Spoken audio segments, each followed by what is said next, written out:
No Luck Podcast, where you don't need luck to get where you're going. Hey, that was the first time I said that. That's pretty. That felt good, actually. Yeah. Yeah, I'm going to keep that in. Wait, say it again. No Luck Podcast, where you don't need luck to get where you're going.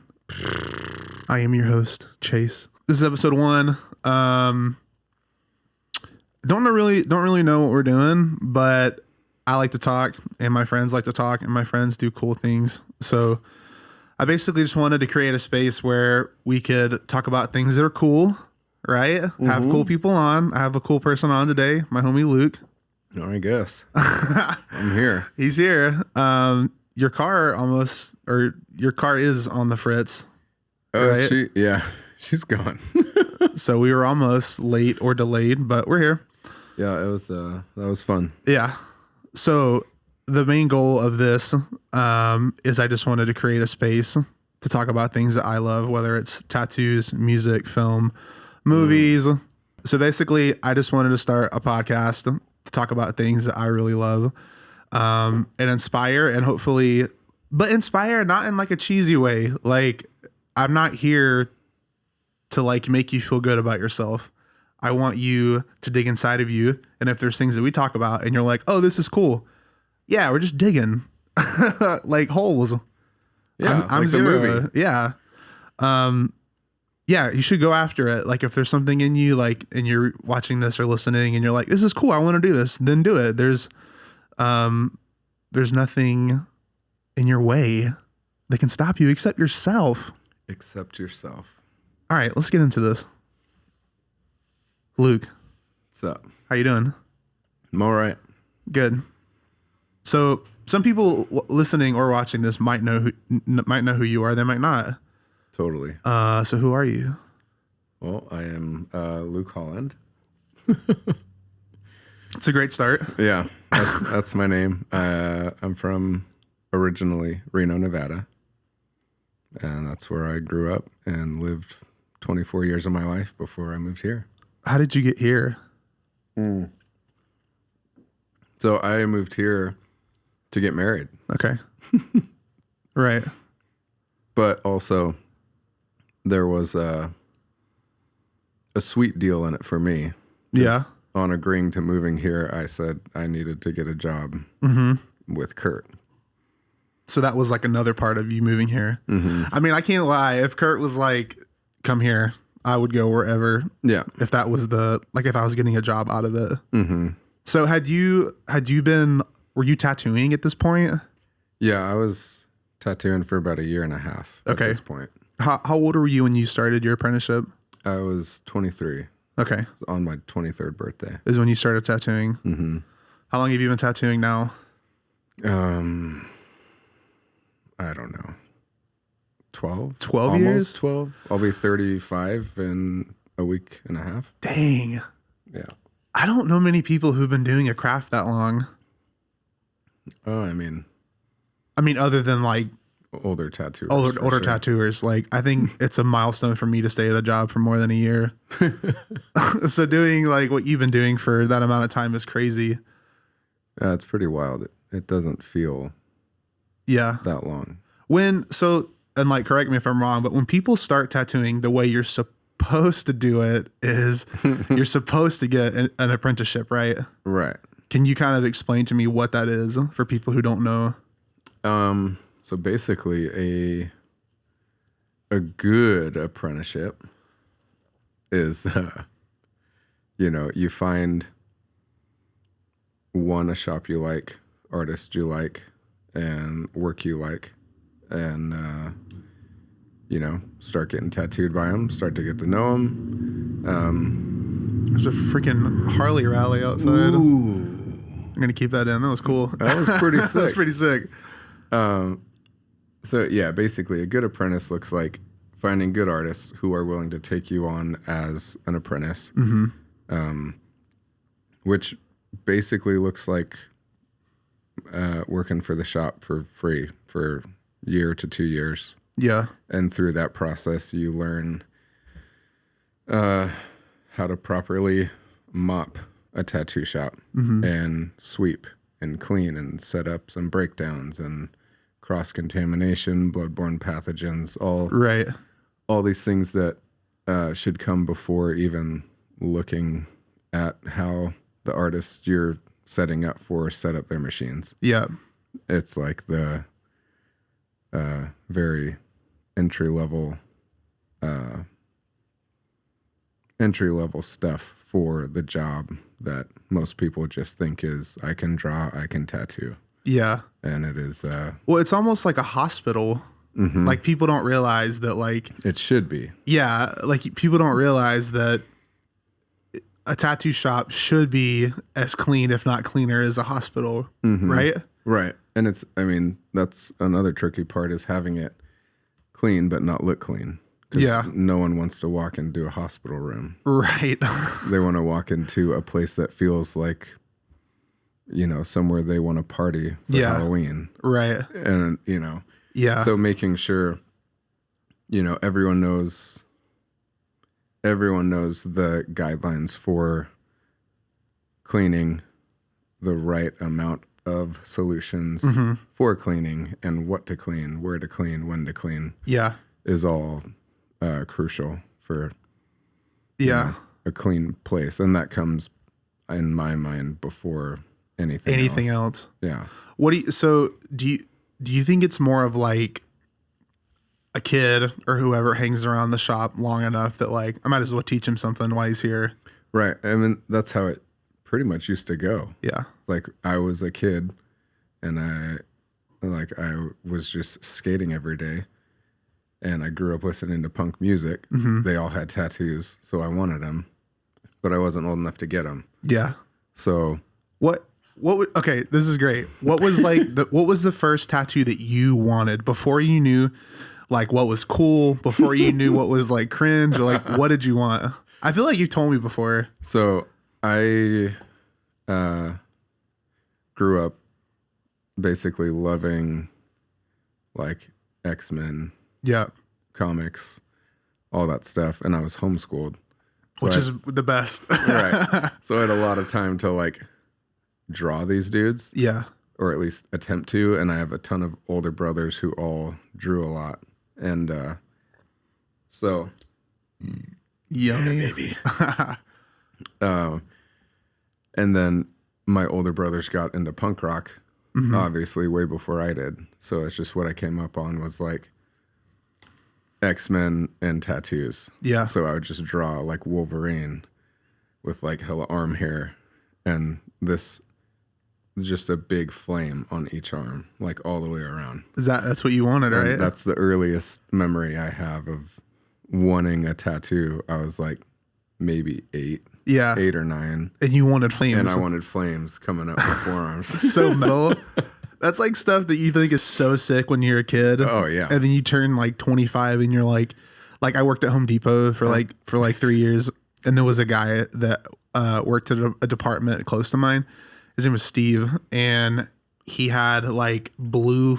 I'm not kidding. He had blue flames from the top of his wrist to like his elbow. Oh yeah. And I was like the hot rod flames. Yeah. Like really long. Yeah. But they weren't red. They were blue. They were blue. Yeah. And he was like in his 50s. I think he like did like coke and stuff. So he had a hard life. Yeah. And like, I remember going up to him, and obviously like I have a few tattoos, and I was like, hey man, like what does that mean? I asked the question that like I hate being asked, and that you probably hate being asked. But I was like, what does that mean? And he was like, I don't know. I got it when I was 16. Dang. And I was like, at least he's owning it. Totally. And he's not like, yeah, I had like a crazy fastball when I was 17. Like, he's like, yeah, I wanted it and I got it, and now I'm stuck with it. I punch real fast. Have you seen? I punch really hard. Street Fighter 2. It'd be so sick. For sure. My first tattoo that I wanted. Okay, Travis Barker, right? Mm-hmm. Travis Barker, second drummer of Blink-182. Yep. Scott Raynor is the man, in short. For sure. But Travis Barker was from the time I started playing drums when I was like 12. Okay. And from then on, I don't know, is that early? Yeah, I started playing drums when I was 12. Dang. I was in youth group, and I was just like wearing baggy cargo shorts and like green and purple SB dunks. and like famous t-shirts. I was so sick, dude. That's so tight. I was so sick at youth group. Bring it back. And honestly. I used to like wear that stuff when everyone was wearing like Hollister and like Abercrombie. Oh yeah, before they knew. And like I used to have my binders at school. I would go into like Drum magazine and cut out pictures of Travis. I'm literally not kidding. I literally did the same thing. And I would put them in my binder, and it was like Tom DeLonge was on there, Mark, Travis, the drummer from Rancid. I don't even remember his name, but he looked so sick. And Rancid, I had all those guys in my binder. They were another one of my favorite bands. Yeah, they were so sick. And I remember telling my parents, I was like, I'm going to get tattooed. And they're like, whatever. And I remember I went with my dad to a tat shop when I turned like the age to get tattooed. And I wanted a big, like famous, like the famous Stars and Straps logo, the F. I wanted the F on my bicep. And I was like, man, I'm going to look so hard. So freaking hard, dude. And I got in there and I heard the gun and I jumped out of the seat and I was like, I'm done. You're like, ew. And my parents like thought it was the funniest thing ever. And they're like, you're never going to get tattooed. And then, so fast forward and history is history. But that was almost my first tattoo. I mean. And now people that I see with that. Wait, how old were you again at that time? I was like 16. 16. Yeah. It was legal. I had a huge decal on the back of my car that said family with the F. Oh yeah. In a town full of dudes that had like Salt Life stickers. Oh yeah. That's kind of sick though. I mean, I'm not going to lie. 10 years ago, having the famous F would have been weird. Yeah. But now, if you still had it. Yeah, it'd be cool now. It'd be kind of tight. Yeah, it'd be sick. Yeah, dude. So we both have like really funny first tattoo stories. Also, when I moved to Reading to meet Kurt for the first time, so it was like my ex-wife lived here. She was from Anderson. Yeah. And she had grown up with someone who worked with Kurt. So she was like, my buddy works with him. Maybe he can put in a good word. I'm like, cool. I'm not moving there unless I get a job there. Yeah. There is no other shop in Reading I'm going to work at. And I didn't really want to move to Reading in the first place. Right. So in my mind, it was not going to happen. Yeah. And I get to the shop and Kurt's entire forearm is blue flames. Yeah. That's so funny. It's like written in the stars. I was like, oh, geez. And he looked at my like terribly put together portfolio and he's like, cool. Well, we'll probably just throw this away and start over. When can you move here? I was like, how did that make you feel? Insane. Because like you, up until that point, you had been doing what you thought was probably like your best, maybe? Or No. Okay. I mean, where I started was very low, and I knew I was very bad. Okay. And Kurt was very good. Yeah. So I was just like, anything I can learn from him is going to make me 10 times better than I am. Yeah. Like at that time. Yeah. So. Did you know that Kurt was the man before you moved there? Like for tattooing? Oh yeah. Was he well known in Reno? Yeah. So, okay. Yeah. Kurt was already tattooing for quite a while before that. And I already knew of him because of his band. Yep. Set it straight. Yeah. So, I followed him on MySpace. Okay. Dang. And followed his tattoos on MySpace. So it was, in my mind, it just wasn't going to happen. Yeah. That's why I made it a contingency on moving here. Yeah. Or whatever. Yeah. I was just like, I don't want to move to Reading. If I get a job there, I will move to Reading. Yep. And it happened. And I was like, all right, so. Yeah. It's the real deal. Whatever happened with that marriage. Yeah. Doesn't really matter because. Yeah. Everything in my life changed because he became my mentor. That's amazing. Yeah. So actually Kurt is the one who like, would you say taught you? Oh yeah. So like you knew the basics, you had enough, but then. I mean, it's like the difference in like, yeah, I have my driver's permit to like,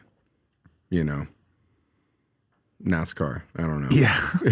It's like you're ripping a Prius and then you get like the Shelby Cobra from like Gone in 60 Seconds. Yeah. Or like you eat a McDonald's Big Mac, which is pretty good. Yeah.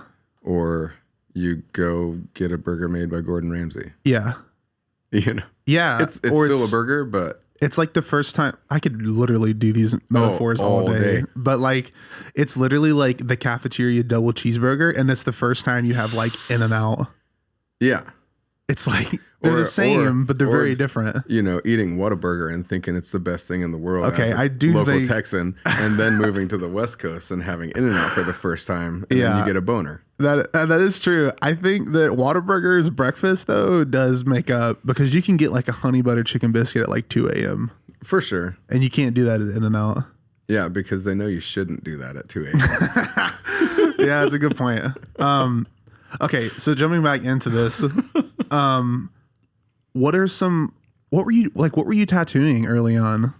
I mean, early on, because of basically the Blink posters, like same as you, we had a local library. I grew up in like a really bad part of Reno. Mm-hmm. So there's a street called Montello, which is, Montello and Neal Road, when I was a kid, were the worst streets in Reno for violence and gang activity. And we were right off of Montello. So the city put in a library to try and like do some good in the neighborhood. Yeah. So they put in a pool in the library, and we were literally at the pool in the library every day. Yeah. They had a pool at your library? In the summer. Yeah. It was like sick. It's kind of hard to explain. Yeah, no, I get it. Yeah. It was there was a elementary and middle school, and the pool and library. The house that Bobby and I went to, is that the house you grew up in? In Reno? Yeah. That I drove you guys by? Well, no, the one we stayed at. Oh, no. Okay. No, that's the one we moved to out when I was like 15. Okay, gotcha. Okay, cool.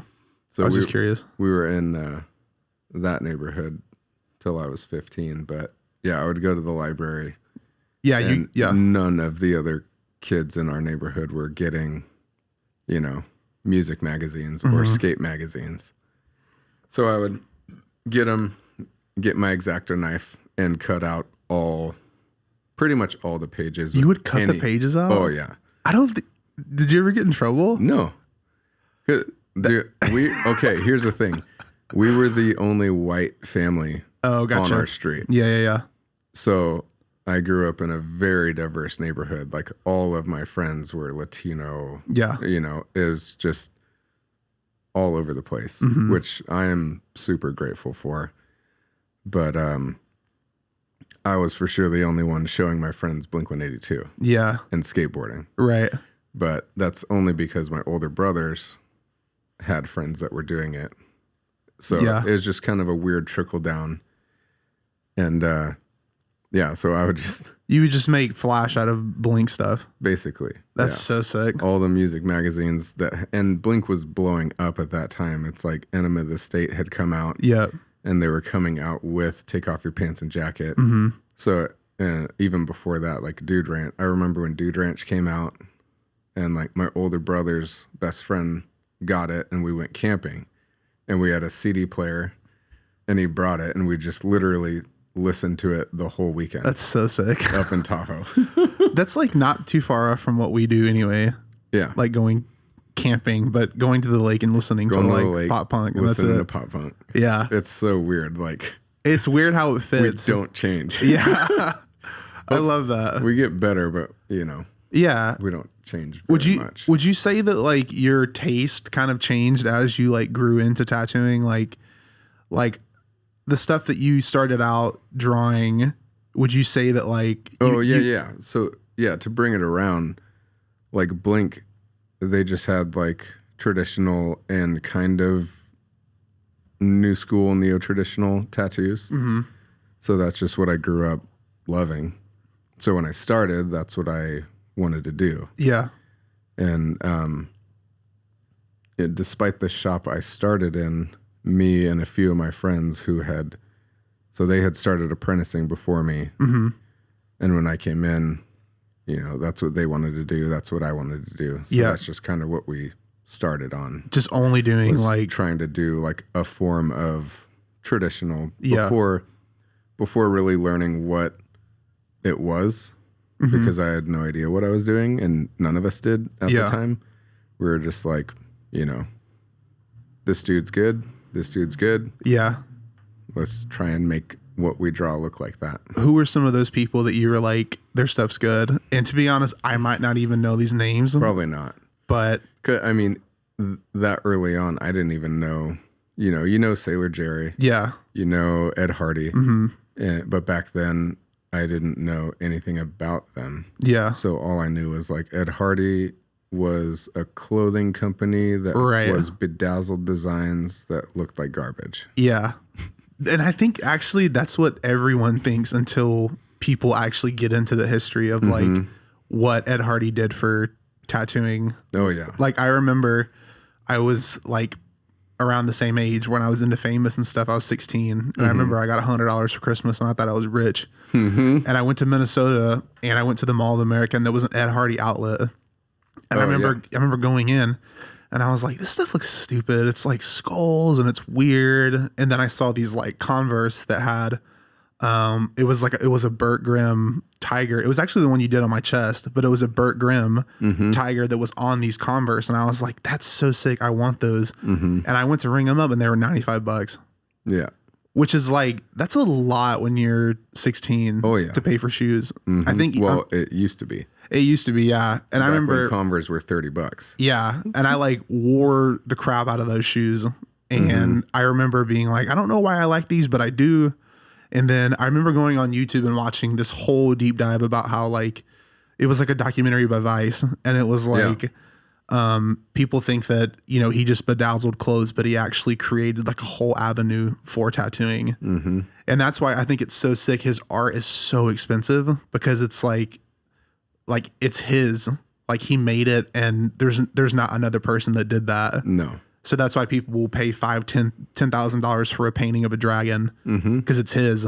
Yeah. I think that's super sick. It's like he is the creator. Yeah.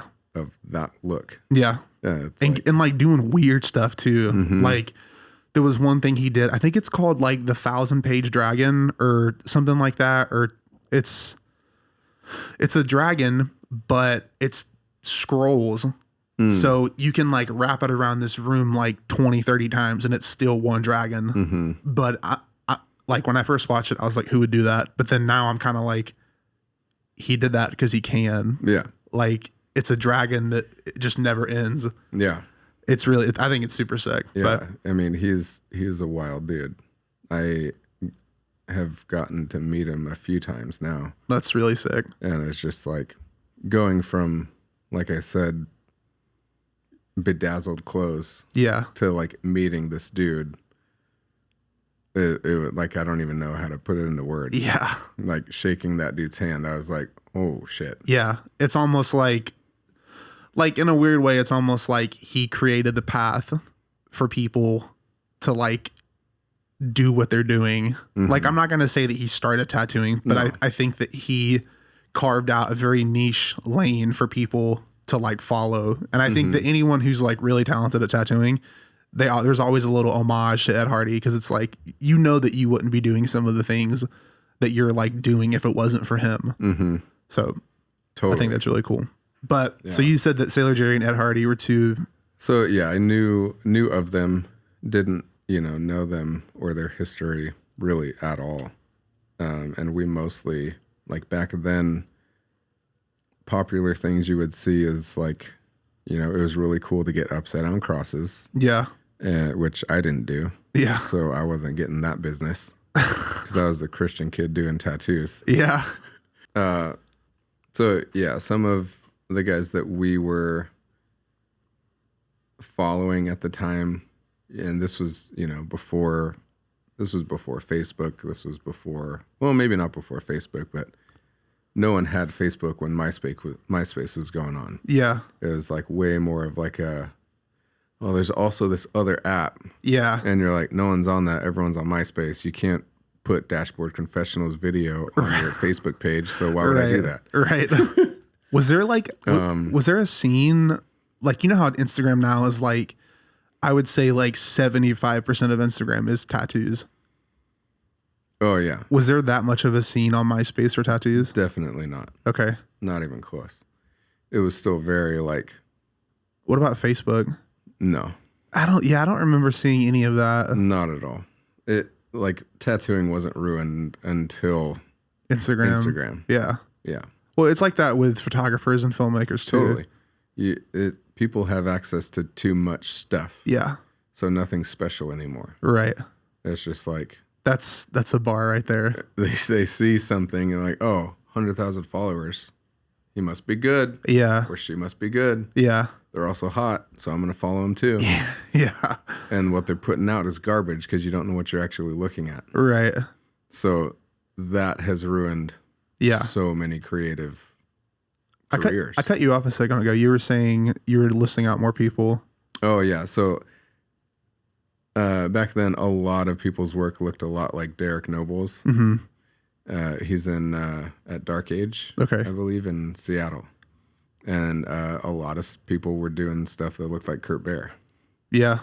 And I mean, they just got, they got recognized pretty early on in like tattoo magazines, mm-hmm. which used to be a thing. I wish it so was. Me too. That'd be so sick. Except for the bad ones. Yeah. They were so bad. Yeah. But so you would see a lot of almost neo-traditional stuff, with like owls and skulls with the small circle eyes. Yep. And a lot of dark upside down skulls, mm-hmm. or upside down crosses.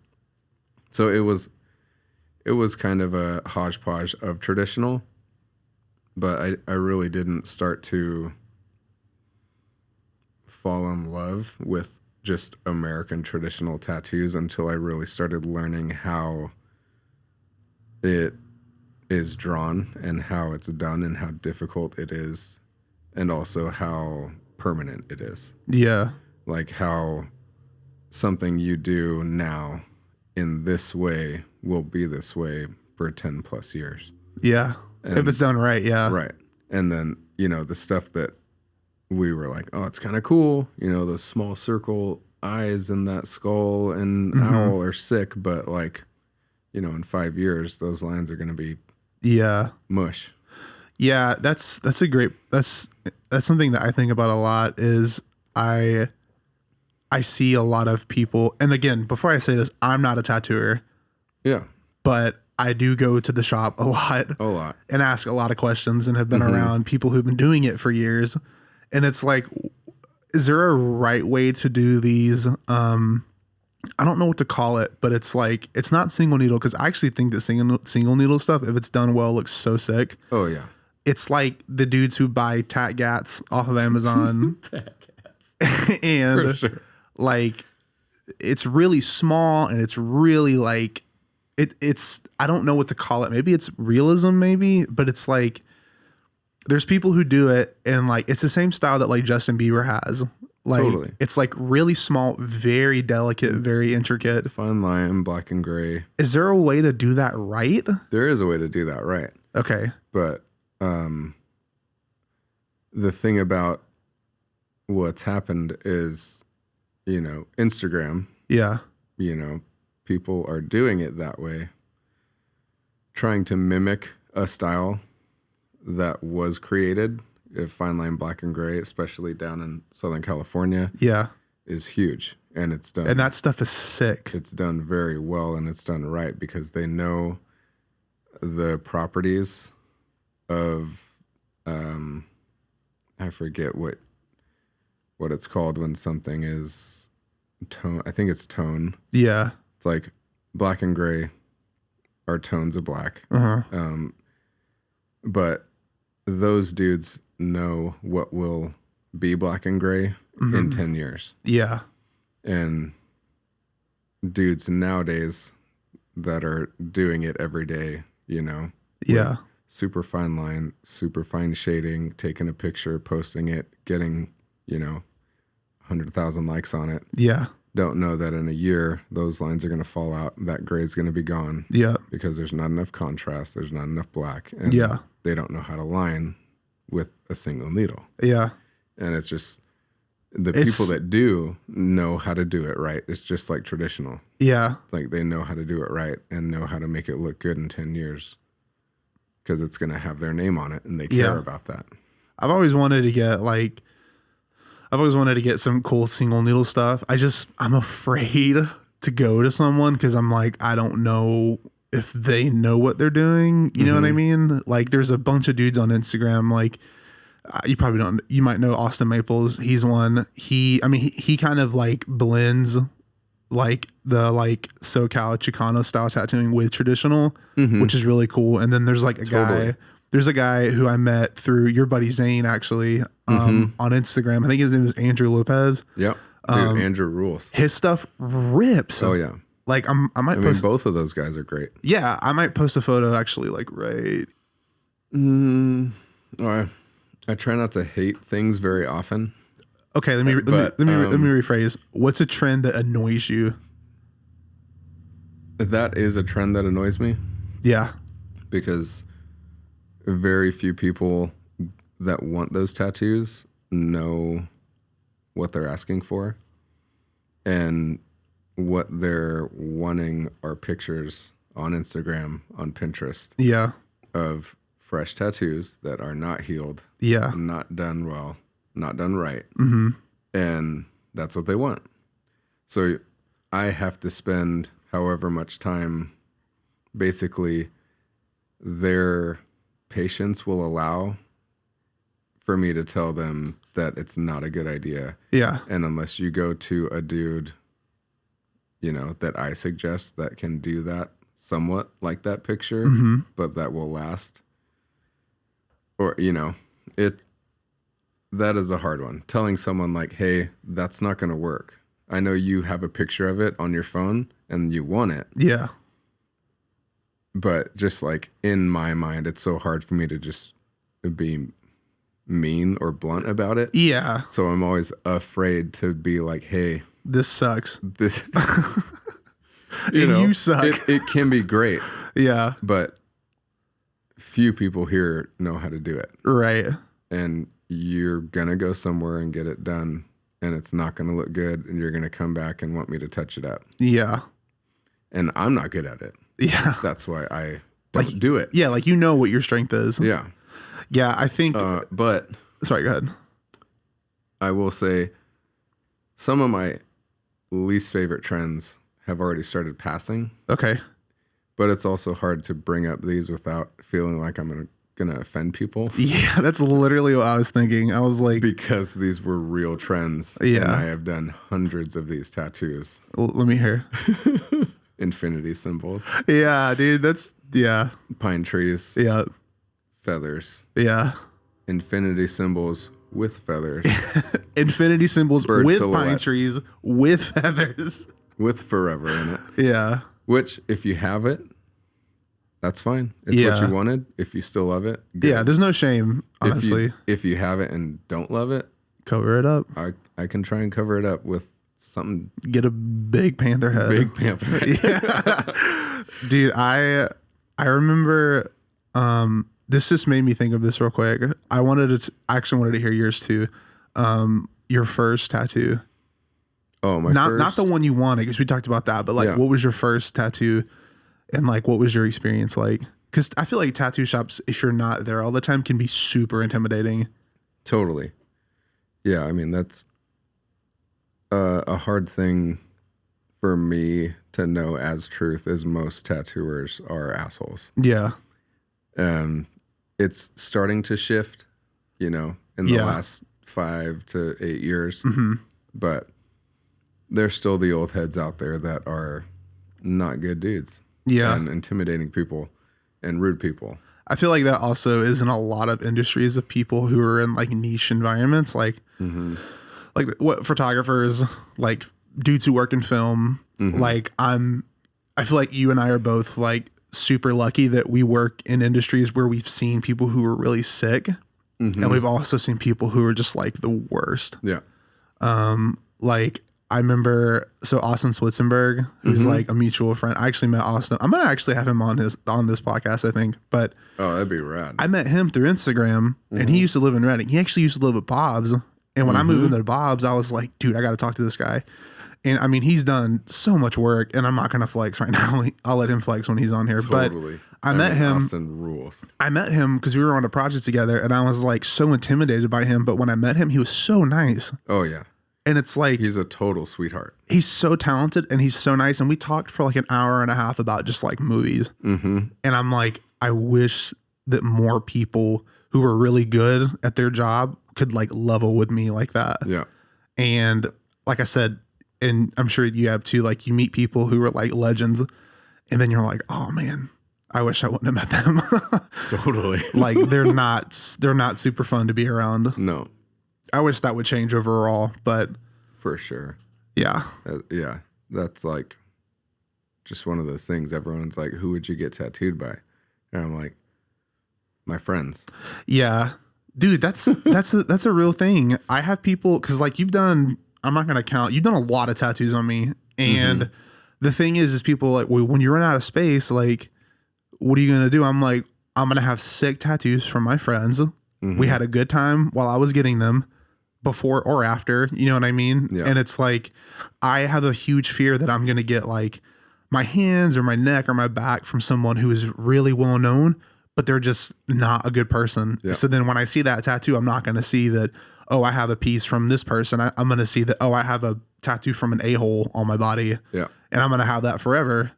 So I would rather have like my friends do it, because I'm like, I mean, YOLO, you know what I mean? We're only here for 80, 90 years. So it's like, I'm going to look sick while I'm here. Well, and that's also something, it's an avenue that is contributing to Instagram and social media ruining the industry. Yeah.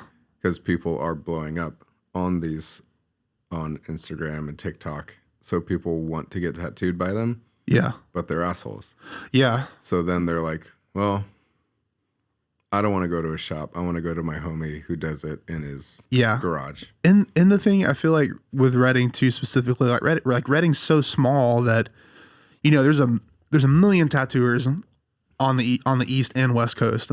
And I'm like, it's a dream for me to go to Smith Street and get tattooed. Totally. And from what I can see, they seem like nice guys, but I don't know. Right. And I'm like, I'll save money and not, you know, spend $1,000 on a ticket.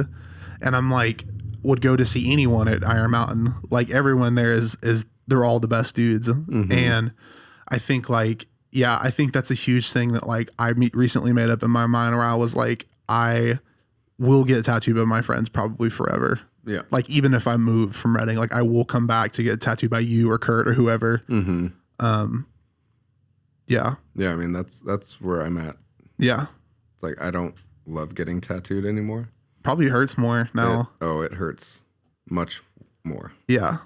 The older you get and the more you get, the worse. Your body just is so sick of it. What was your, I'm going to circle back because we just got off a tangent. First tattoo. What was your first tattoo, and do you remember who it was by? Oh, yeah. So when I was first getting into it, I was skating at the time. And that was pretty much my life, was just skateboarding. I would do my school as fast as I could. Yeah. To get outside and skate. So through that, I met this guy, Brendan Collins. Okay. I might be spacing his name. That's okay. But I'm pretty sure that's it. He's in Reno? He's in Reno, yeah. Okay. And he might not be anymore, but I was literally like 16 when I met him, and he ran a clothing company. So he sponsored me for skating, and then he opened a tattoo shop in Reno with one of his homies, and then he started apprenticing at the shop. So he didn't even tattoo when he opened the shop. Like one of his homies who tattooed moved to Reno and wanted to open it, and Brandon's just, you know, he is always just a business guy. Yeah. Like the business homie everyone knew. And so he opened the shop and started apprenticing.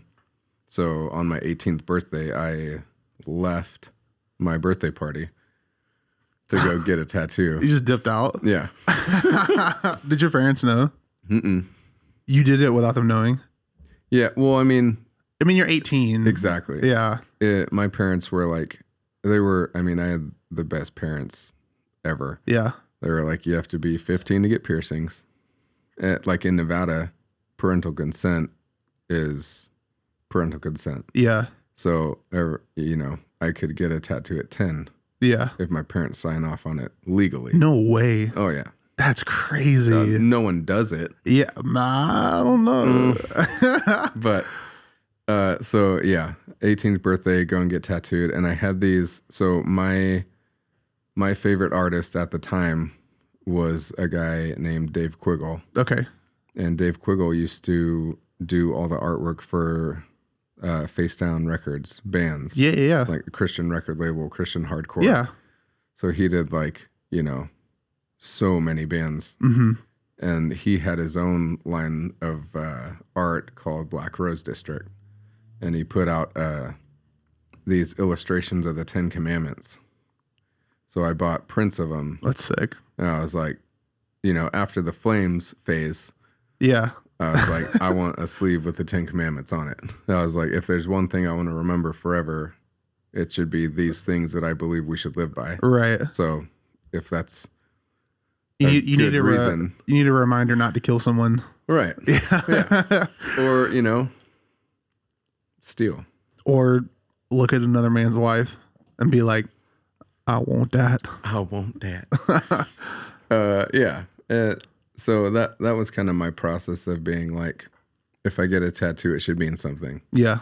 And then, so I left my birthday party, went to Brandon. And I was like, here are these cards. I want these on my arm. Okay. And we did the first commandment on my upper bicep. I've never seen that. You've seen it. What's the first commandment? Is it love your neighbor as yourself? No. Well, I'm wearing a long sleeve. That's fine. We'll get a picture of it or something.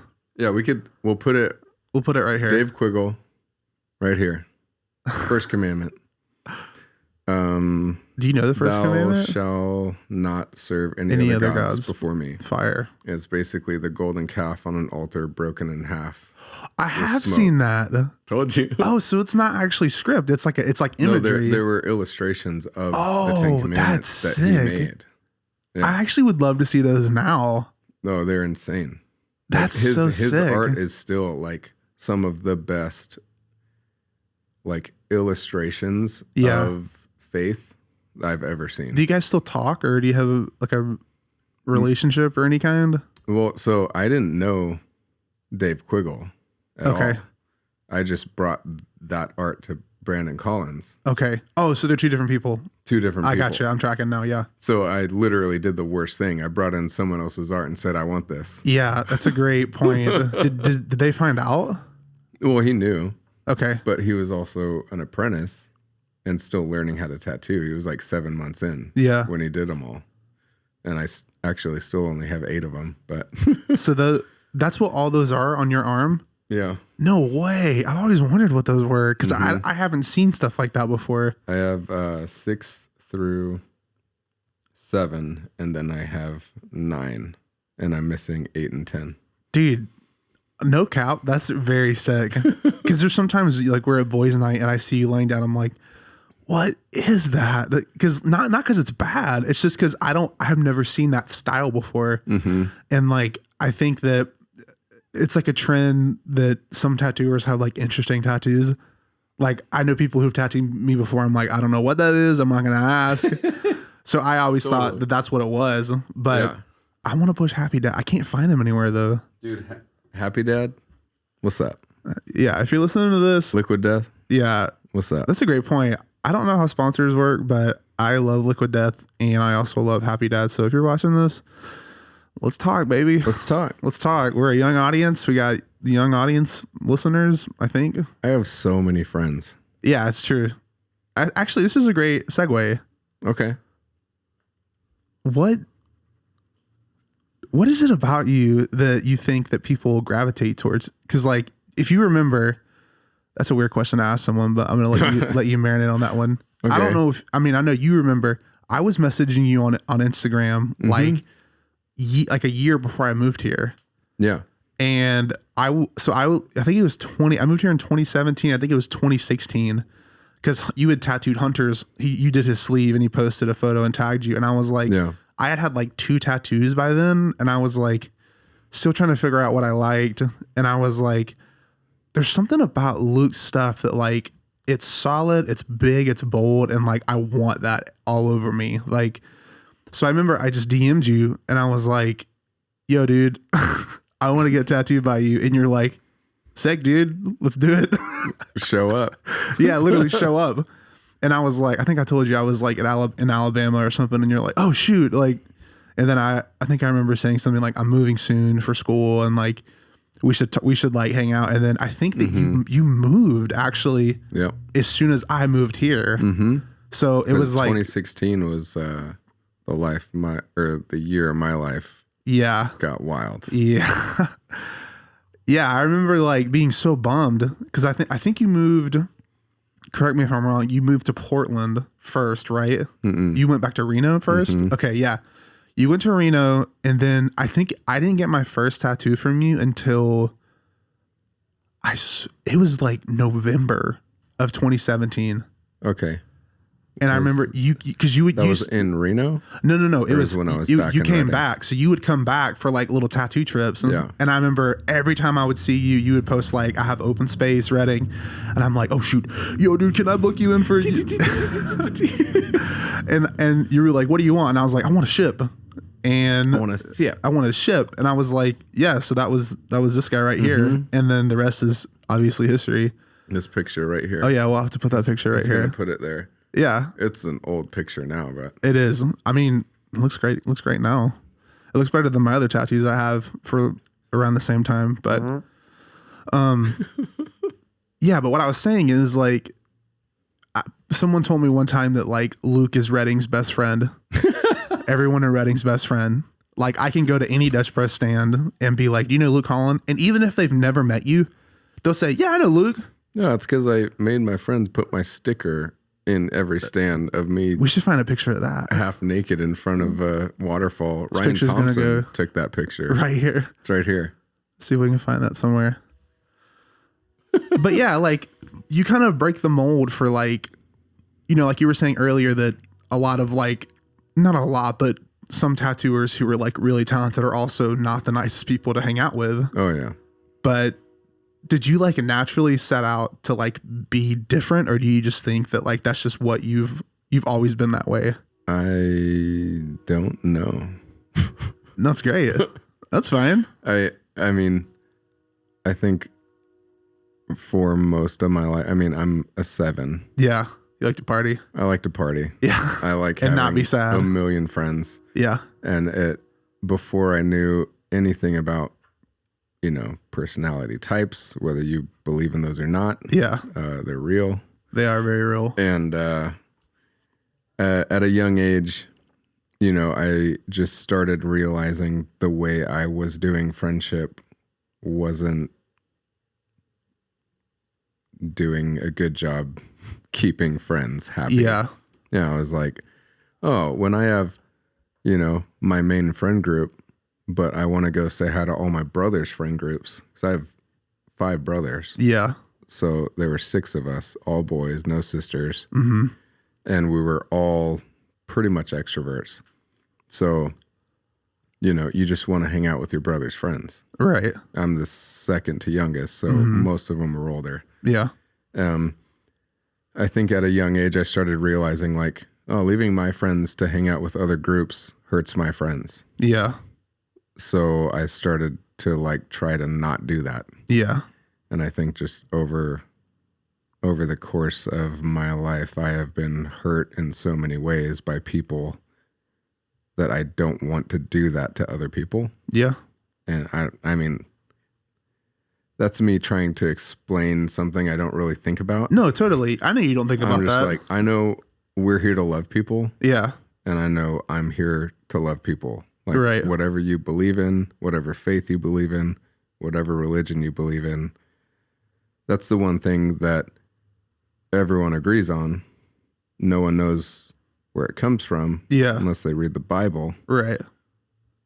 Because that's the first thing it came from. Yeah. I mean, look, we love you if you have an infinity symbol. Exactly. Like, we love you. Yeah, I'm not a perfect person. Right. I say stupid shit. I am mean when I should be nice. I'm grumpy when I should be in a good mood. Mm-hmm. I let stupid things ruin my composure. Totally. Like the Reading summer. Yeah, the Reading summer sucks. Like literally, should be in therapy because of it. there's no cure for Reading summer other than like severe self work. Yeah, or driving to San Francisco, that also helps. Oh, not me. Well, yeah, I just I just mean because it's like 70 degrees. There's a rule in San Francisco that started in the 1800s. What is it? Every time you fart in your car, you have to honk, and it's just followed. No way. Every century. That's why I was getting honked at. That's why everyone honks in San Francisco. Dude, I didn't know that. Farting. That's crazy. It's not, but it also became a thing of being angry. Yeah. Because usually they're with someone on a date. Right. And they fart and they have to honk. Yeah. But everyone in San Francisco knows that if you fart, you have to honk. So when they honk, they know that their date knows just farted. that they just poofed. That's crazy. You taught me something. Hey, it's true. Look it up. That's wild. Okay, let's do a lightning round real quick. Okay. What do you think about Dan Santoro? Oh, he's great. I've never met him personally. But I have a good buddy who is good buddies with him. He loves fishing, so automatically I think he's tight. Yeah. But his tattoos are unique, in a world of complete copy paste, which like everyone is guilty of. Yeah. Because it's just there. Yeah. And it's just what your mind does. It's like you can draw something completely off the dome. Yeah. And then be like, oh, where did I get that idea? Right. Instagram. Because that's just what society is now. Yeah. Dan Santoro is for sure an old head who has kind of made his own thing of it all. Yeah. He's taken other people's styles over the years. Made it his own. Yeah. And put what he loves into it. And I feel like you can just see that. You can see it, yeah. What do you think about like some of these other like East Coast tattooers like Burt Crack? Oh, I mean, it's kind of all the same thing. They've all kind of like taken what's been passed down and then like put their own spin on it. Yeah, well, they're the product of good apprenticeships or just, I mean, some of them might not have even had a real apprenticeship. Some of them, like most of them have started in just like street shops who are owned by bike clubs like HA, Vago, whatever, and forced to just take whatever comes in the door. Yeah. And they fall in love with it and started to draw their own versions of just all this Cherry Creek flash. Yeah. That was big at the time at home. And then it finally became a little more normalized to draw your own. Yeah. And paint your own flash. Yeah. And push that. Yeah. And like all those guys are kind of a product of the shift in tattooing. Yeah. I think I could be completely wrong. I think you're spot on, honestly. Do you have a client, do you have a nightmare story that you could share with us? Yeah. I got no names, no faces. Couple, no names or faces. I mean, so luckily for me, since I only tattooed for like a year and a half in Reno. Yeah. My story of like a walk-in street shop is short because when I moved here, Reading's tattoo scene was completely different than it is now. Yeah. There were maybe 3 shops here when I moved here, and Kurt's was the best. It was Adventure Tattoo, or what was it called before it was Iron Mountain? No, it was Championship. Championship. Okay, cool. Yeah. And about half a year after me living here, we changed it and he remodeled to Iron Mountain. That's sick. But I lost the question. You're fine. I wanted to hear a nightmare story. So early on, maybe 2012, it was the year I moved here. I was still very early on, and Kurt hired me as basically like, he was my mentor 100%, but he's like, you're not an apprentice, but I'm going to keep an eye on you, keep an eye on your drawings, and push you to make better drawings and better tattoos. Yeah. And I was like, deal. Thank you. Yeah. So early on, I didn't have the ability to be like, I don't want to do that. Right. You literally had to take everything that walked in the door. Someone walks in, it's like, that's dinner. Yeah. Yeah. Well, because actually, this is a great point. I don't think that most people know this, but like when you pay like a tattooer, like that all doesn't go to them. Right. No. And that's why tipping your artist is super important. Yeah. I mean, it is what it is. I never expect it, but it is nice to get. Well, because like if you do like a whole, like a big piece and it's like, 400, it's like, well, that's not all yours. Like you have to pay like Kurt, you have to pay the shop, you have to pay rent essentially. Mm-hmm. It's also like, that's 4 hours. Yeah. Or not 4 hours. It's whatever it is now to be that much. But it's also like, I could have been taking walk-ins that whole time too. Right. And pumping out tattoos left and right. Right. Yeah, that's a great point. Which could have been more. Yeah. But, a percentage goes to the shop, percentage goes to my supplies. Yeah. So, yeah. At the end of the day, only I cut you off again. Sorry. a percentage of that goes in my pocket. Yeah. And then, towards whatever bills are next. Mm-hmm. Like when your car stops working. Yeah. Like it did tonight. Yeah. So go get tattooed by Luke or else. Okay. Sorry. I interrupted you again. You were telling me your nightmare story. Oh yeah. So this kid walks in. Nightmare. Oh, there were a few nightmare stories. Obviously everyone in Reading knows that, it's pretty redneck. Yeah. 10 years ago, it was way more than it is now. Yeah. First nightmare story. Bless you. Thanks. That's how you blow it away. Kid walks in, he's 18. He's like, yo, I just turned 18. You guys do white power tattoos? What? Oh, yeah. A white power tattoo? Yeah. I think he said white pride. Same thing, but like no laugh. Just no, completely serious. Bro. And at the time, it was me and this other dude. So Jared Weipert used to work at Championship. And he's actually who put in a word with Kurt for me. Okay, that's sick. To get a job there. So we were sitting at the counter drawing. Kid walks in. Yo, I just turned 18. And we're just like, no. He's like, you don't? We're like, no. No, we don't do that. And this was the first year I moved here, coming from the neighborhood I came from, where all of my of my friendships were just, our neighborhood was the most diverse thing ever. What did that make you like feel aside from tattooing? Like that was the first time where I was like, holy shit. Yeah. Where am I? Right. Yeah. It was, we're just like, no. Like, I didn't even have time to be angry about it before he was gone. Right. It was just like, we don't do that. Yeah. But it was also like, oh, I'm turning down a walk-in. Yeah, that's like your money. Shit. Yeah. But it was just like, it was so early on, and I was still, when I was 24, I was young. Like, I was an idiot. There are a lot of smarter people at that age now, but for me, that is not the case. Yeah. So half of me was like, oh, Kurt's going to kill me. Oh, he wasn't there? He wasn't there. Okay.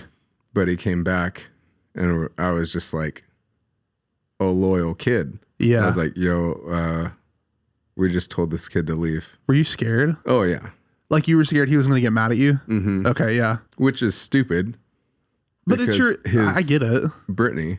Yeah. His wife. Yeah. It's like, but, those kind of thoughts go out the window when you're like, sure, shaking. And plus, you were pretty new there at that time, exactly. So it was like, yeah. What did he say? He was like, good. Yeah. And I was like, Okay. Okay, cool. Because, I mean, at that point, I didn't even know Kurt. Yeah. I literally moved to a place to work for this dude that all I knew was his music and his tattoos. So yeah, that's wild. Yeah. That's crazy. So that was the first crazy thing, which in the realm of crazy stories and street tattoo shops is completely nothing. Like, you haven't tattooed a beehole or anything? No, but like Kurt and Jeff Houston, who used to work at Iron Mountain, he's down Fullerton now. Their stories are, I bet that, dude, I gotta get Jeff in here. Dude, you gotta get Jeff in here and Kurt. Yeah. Their stories blow mine out of the water. And they're like, I'm literally remembering stories that Kurt has told me just hanging in the shop. Oh yeah. That's crazy, bro. Like, you're gonna have to put a parental advisory on those episodes. So yeah, second crazy story. This kid came in, another 18-year-old kid, one of his first tattoos, maybe his first. I can't remember that far back, but he wanted a strip of bacon on his finger.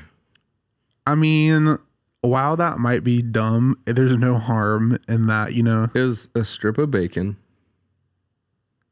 with a date. It was like, 01, 23, 2011. Yeah. Something like that. So I'm like, cool. Still a 2-year tattooer, just like walk in. Just trying to get your bag. Yeah. Yeah. So halfway through it, he's like, hey, do you want to know what this is for? I'm like, sure.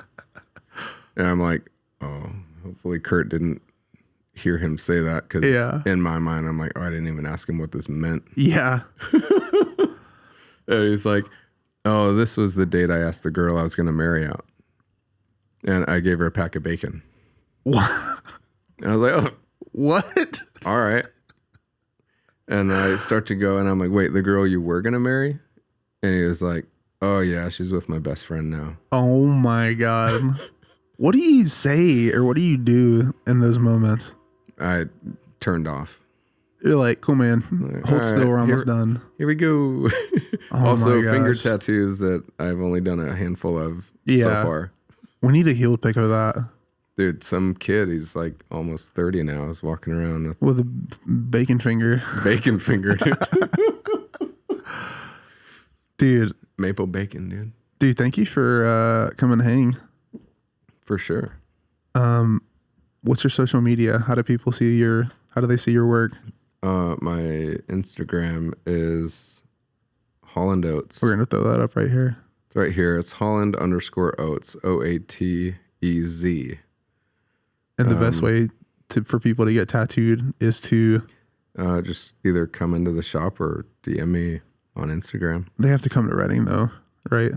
Oh yeah. Yeah. I mean, I'll post when I do guest spots, but that's going to be very seldom. So yeah. Okay, dude. Thank you. Dude, this is so much fun. You. This is great. Let's do a little cheers. All right. With our water cups. Bing. This is great water. Yeah, so that's it for episode 1. Thanks for hanging out, and we're signing off. See you later.